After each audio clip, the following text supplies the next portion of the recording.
Notre histoire d'aujourd'hui comportera un aquarium de 40 litres et quelques crevettes.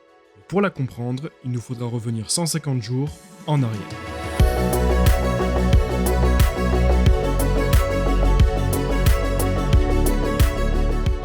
La première chose à faire est de nettoyer notre aquarium.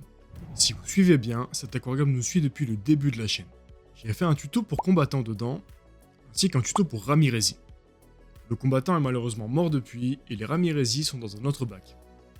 Il faut ensuite trouver un emplacement à ce bac. Il sera parfait sur la vieille cheminée entre toutes les plantes. Comme d'hab, je vous apprends rien, on met un petit tapis pour amortir l'aquarium. Pour cet aquarium à crevettes, nous aurons besoin de plusieurs choses. Premièrement, un sac de sable blanc parce que je kiffe le sable. Ensuite, grand classique, notre habituel pouzzolane, toujours en petit calibre. De la super glue et en quantité, vous allez vite comprendre pourquoi. Le matériel habituel, c'est-à-dire une lampe, l'horloge qui va avec et un chauffage. En plus de ça, j'ai choisi de mettre une pompe. Celle-ci a un débit réglable. Alors c'est vraiment pas essentiel pour un aquarium à crevettes, mais je préfère avoir toujours un peu de mouvement dans mon eau.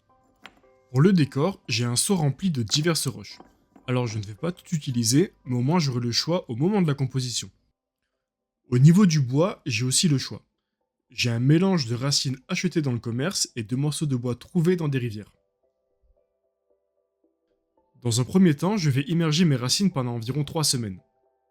Ceci afin qu'elles ne remontent pas à la surface quand je mettrai l'aquarium en eau. En plus de les préparer pour l'aquarium, cela va permettre de les décharger un peu en tannin. Après 3 semaines de repos, nous allons enfin pouvoir constituer notre aquarium.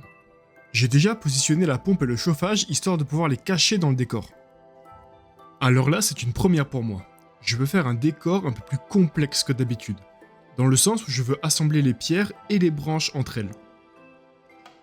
C'est donc là que va intervenir notre super glue. Pour ceux qui ont déjà essayé, vous savez que ce n'est vraiment pas si simple. La meilleure technique que j'ai trouvée consiste à utiliser du perlon, donc la mousse de filtration, et à la noyer de superglue. Cela va créer des genres de petits patchs qui vont maintenir les roches et le bois ensemble. Le plus dur consiste à trouver les points de contact entre les roches où mettre ces patchs. Pour ça, je me suis aidé d'un marqueur et d'un peu de patience.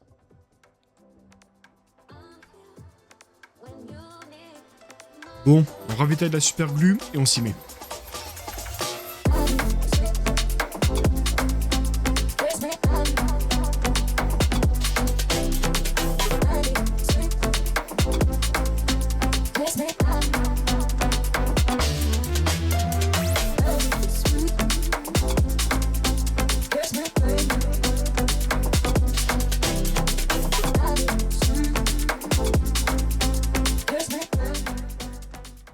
Désolé pour la musique, je me suis un peu emballé. Mais quoi qu'il en soit, j'adore le résultat. Mais genre vraiment. Ah, et si vous voulez savoir, je pense que ça m'a pris plus ou moins une après-midi, donc environ 3 ou 4 heures de collage. Bon, tout ça c'est bien, mais on n'a pas fini. Je viens faire un tas de pouzzolane comme base pour mon sol, et ça sera en même temps un excellent refuge à bactéries. Je mets de la pouzzolane uniquement au fond car je ne veux pas un sol épais. Le reste de mon sol sera uniquement du sable blanc. Après la dépose du sable, je viens mettre quelques centimètres d'eau, histoire de pouvoir égaliser tout ce sable.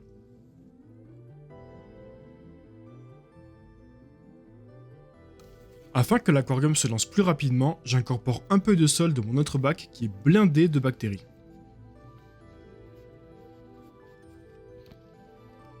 J'ajoute aussi un petit abri en terre cuite qui est dans mon grand aquarium depuis des mois.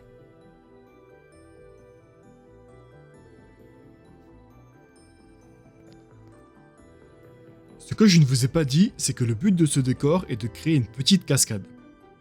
Pour cela, je vais venir coller un tube de pompe à air sur le bout de ma pompe. Et je vais ensuite venir caler cet embout au-dessus de mes pierres.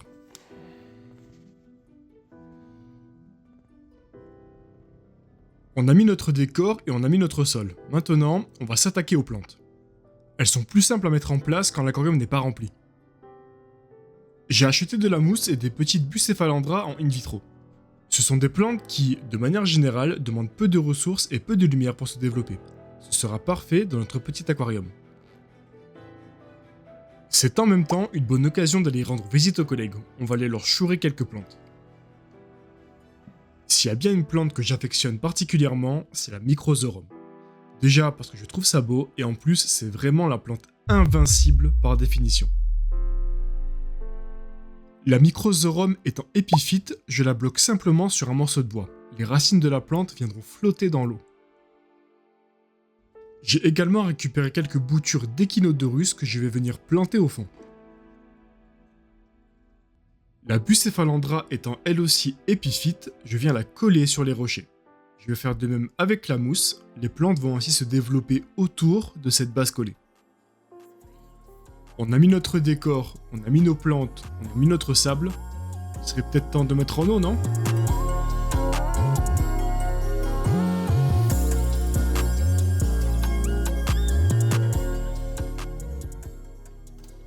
C'est l'heure de vérité pour ma pompe, on va voir si ma cascade marche bien.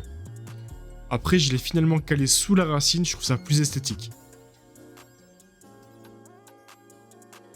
Vient ensuite l'heure des finitions, où je viens rajouter quelques petites roches pour parfaire mon décor.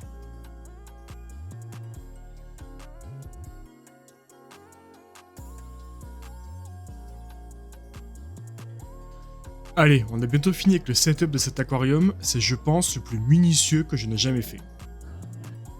Je vais venir placer 2 boutures de chlorophyton, aussi appelées plantes araignées, elles auront les racines directement dans l'eau. J'ai eu du mal à faire tenir la deuxième, je l'ai donc attachée avec une élastique en attendant qu'elle développe ses propres racines.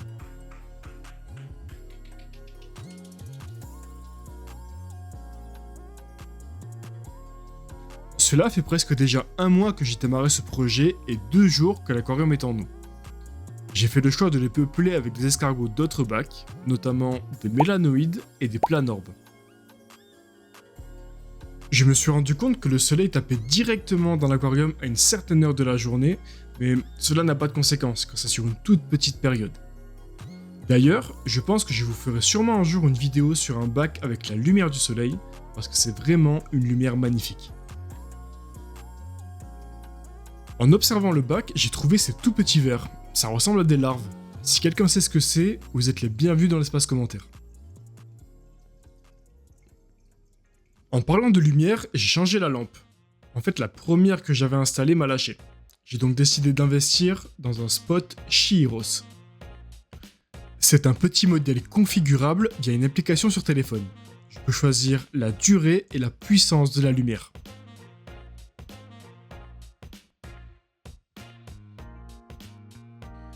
Presque 50 jours après le début du projet, ma petite cascade ne fonctionne plus. Honnêtement, je m'y attendais. Vu le faible diamètre du tuyau, il s'est très vite encrassé. J'ai donc pris la décision de le retirer et de mettre la pompe en direct dans l'aquarium.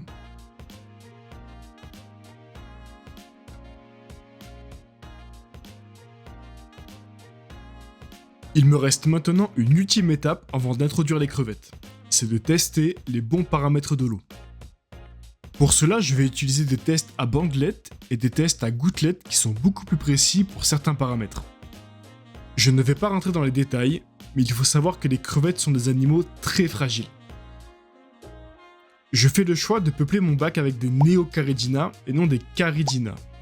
La différence à savoir entre ces deux espèces, qui est très importante, est que les Neocaridina sont beaucoup plus résistantes que leurs cousines.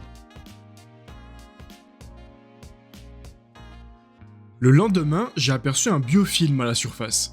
Alors ce biofilm n'a rien de grave, en réalité c'est une colonie de micro-organismes. En fait, les crevettes et les escargots en raffolent même. Jour 63, c'est enfin l'heure des crevettes. Alors je les ai achetées à un particulier, d'où cet emballage peu conventionnel. J'ai acheté une douzaine de crevettes. Celles-ci sont d'un bleu très foncé avec les yeux orange. L'étape critique avec les crevettes, c'est l'acclimatation. Les crevettes sont très sensibles aux variations de paramètres. Pour ne risquer aucune perte, il faut les acclimater au goutte à goutte. Pour ça, j'ai simplement pris un tuyau de pompe à air et je règle le débit en faisant un nœud.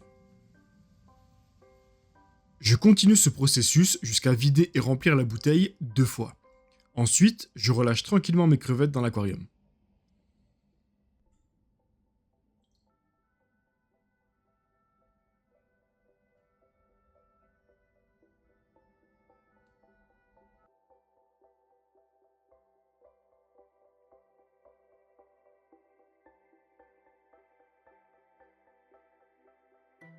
Le lendemain, je les ai nourries pour voir leur réaction. Alors apparemment, elles n'aiment pas trop les pastilles pour poissons de fond.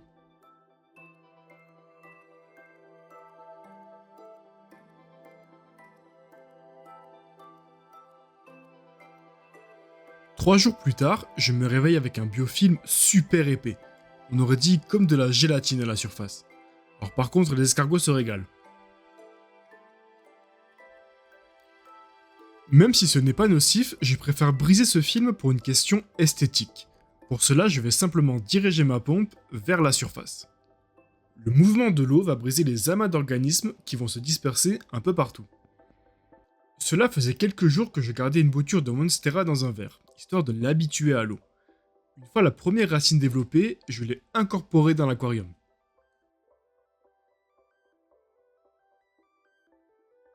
Franchement, j'adore ces planorbes. Ils ont une bonne taille et cette petite couleur rouge, ça rajoute vraiment quelque chose.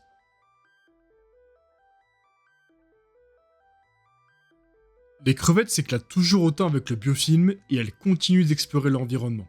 C'est vraiment un plaisir de les voir grandir de jour en jour.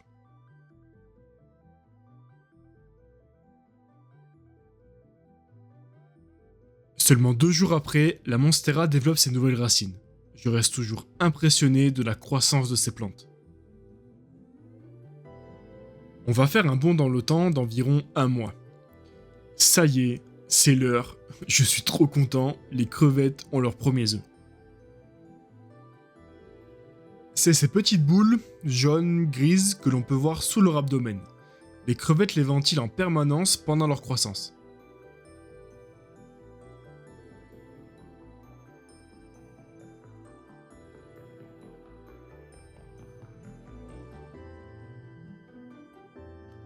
« 20 jours après, les œufs ont bien grossi.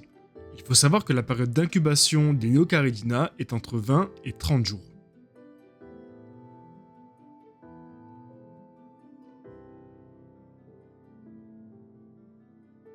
Pendant ce temps, la Monstera continue toujours sa croissance phénoménale et me sort même une nouvelle feuille.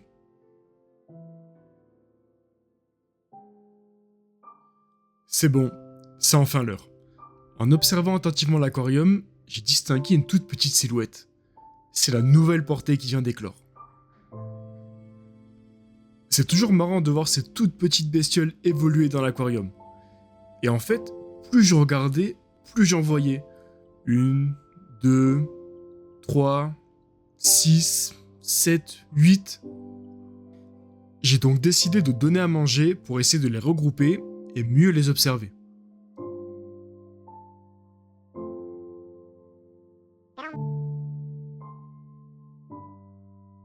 Écoutez, on arrive à la fin de cette histoire. Les crevettes continuent à grandir et je vais continuer à les observer. J'espère que vous avez passé un bon moment. C'était Hugues, on se revoit bientôt.